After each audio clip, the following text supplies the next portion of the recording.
लक्ष्मी का अपने घर में पूरा दबदबा था। हिटलर की तरह वो सारा काम अपने पति और बेटे से करवाती। धीरे धीरे उसके पति की तबीयत खराब रहने लगी। सुनो जी, अब आप बुजुर्ग हो गए हो, काम में भी अब हाथ आपके फुर्ती से नहीं चलते। अरे भाग्यवान, भगवान से डर। तुझसे मैंने शादी अपने इकलौते बेटे के अच्छे पालन पोषण के लिए की थी, लेकिन तूने तो उसका बेड़ा गर्क कर दिया। मैंने क्या किया? पढ़ाया लिखाया, अब नौकरी नहीं लग रही तो मैं कैसे जिम्मेदार हो गई? अब घर में बैठकर रोटी तोड़ रहा था तो मैंने कहा काम ही कर ले। एक तो भला करो और ऊपर से बातें सुनो। तभी सारंग वहां आ जाता है। बहुत भूख लगी है माँ, कुछ खाने को दे दो।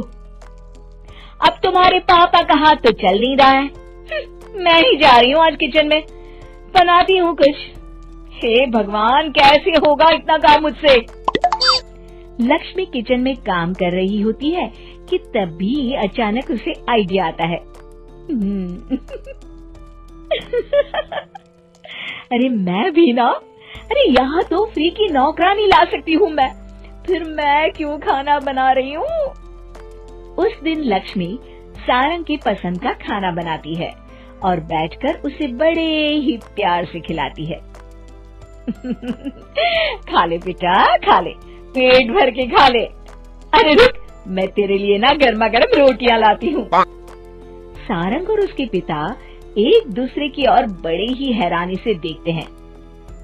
बेटा सारंग, जरूर दाल में कुछ काला है, वरना ये औरत तो हमें बासी खाना भी सुकून से ना खाने दे।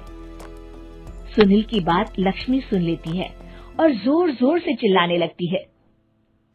अरे हाँ, भलाई का तो जमाना ही नहीं रहा।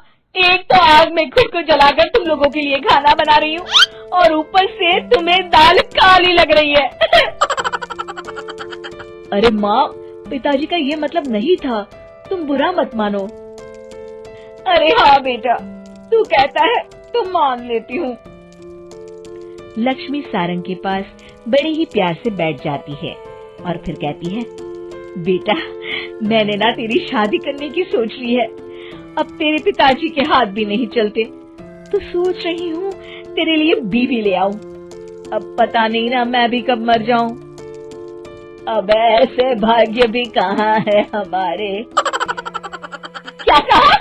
अरे हाँ, तुम तो चाहती ही हो कि मैं मर जाऊं, लेकिन मैं अपनी प्यारी बहू का चेहरा देखे बिना नहीं मरूंगी। हाँ माँ, शादी तो मैं कर लूं, लेकिन मैं नौकरी नहीं करता, फिर कोई क्यों देगा मुझे अपनी बेटी? अरे क्यों नहीं देगा बेटी? इतना बड़ा घर, खेल खलियान है, किस चीज की कमी है हमारे पास? जो आएगी राज करेगी, राज। हम तो ना कर पाए राज, ये बोलो कि एक और नौकर तुम्हारे पास आ जाएगा। मैं कहती हूँ चुप हो जाओ। अरे खुद के घर का खाना बनाएगी तो क्या नौकरानी हो जाएगी? अब तुमसे तो किचन का काम होता नहीं, तो कोई तो करेगा ना। ठीक है माँ, तुम जैसा सही समझो बस। अब मेरी एक शर्त है, लड़की जो भी हो वो दिखने में कैसी भी हो या कहीं की भी हो, बस पढ़ी लिखी होनी चाहिए। अरे हाँ, ला देंगे पढ़ी लिखी बेटा, मैंने कौन सा काम करवाना है उससे। हाँ।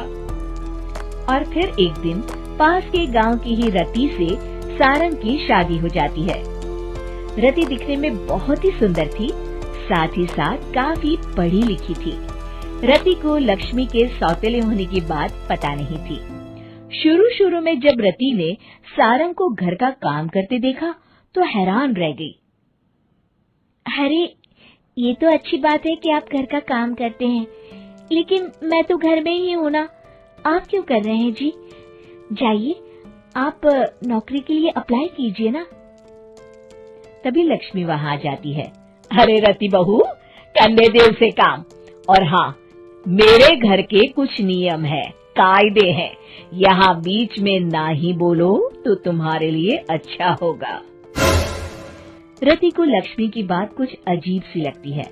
वो समझ नहीं पाती है कि वो ऐसा व्यवहार क्यों कर रही है, लेकिन उसे लक्ष्मी के सौतेले होने के बारे में कुछ पता नहीं चलता है। फिर एक दिन तो हद ही हो जाती है।